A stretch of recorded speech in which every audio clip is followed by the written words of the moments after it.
திருவள்ளுவரின் வழியில் வாழ்ந்து வாழ்வின் உன்னத நிலையினை அடைய திருக்குறளோடு நாம் என்னும் இந்த நிகழ்விலே இணைந்திருக்கின்ற உங்கள் அனைவருக்கும் முதற்கண் வணக்கம். குறள் எண் 189. அதிகாரம் புறங்கூறாமை. ஒரு காட்டில் பெரிய ஆலமரம் ஒன்று நன்கு தழைத்து வளர்ந்து கனிகளுடன் காணப்பட்டது. அம்மரத்தில் பல பறவைகள் கூடு கட்டி தனது குஞ்சுகளுடன் சந்தோஷமாக அதன் கனிகளை உண்டு வாழ்ந்து கொண்டிருந்தன.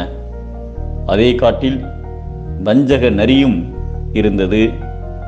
அது எப்போதும் பிறர் மீது குற்றம் சொல்லியே வாழ்ந்து வந்தது. ஒரு சமயம் மழையே இல்லாமல் பெரும் வறட்சி ஏற்பட்டது.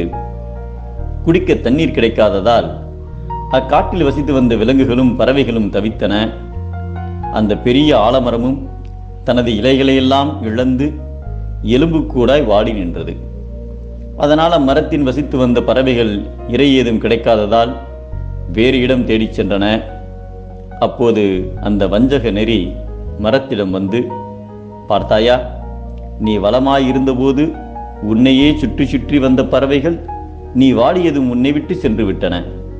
அவை மீண்டும் உன்னிடம் திரும்பி வந்தால் அடைக்கலம் கொடுக்காதே என்றது. ஆனால் அந்த மரமோ நரியைப் போல குறுகிய நோக்கம் கொண்டதல்ல. அது மிகவும் பெருந்தன்மையுடன், நரியாரே, எல்லாவற்றிலும் குறை காணக்கூடாது. மழை பெய்யாவிட்டாலும் எனது ஆழமான வேர்கள் எனக்கு வேண்டிய தண்ணீர் மற்றும் ஊட்டச்சத்துக்களை பூமியின் ஆழத்திற்கு ஊடுருவிச் சென்று பெற்று தந்துவிடும். அதுபோன்ற வசதி அந்த பறவைகளுக்கு கிடையாது. மேலும் அந்த பறவைகள்தான் எனது இனம் பல்கி பெருகுவதற்கு துணையாகவும் உள்ளது என்பதை நான் அறிவேன். ஆகவே அவை உயிர் வாழ வேண்டுமாயின் தண்ணீர் மற்றும் உணவை தேடி வேறிடம் செல்லத்தான் வேண்டும்.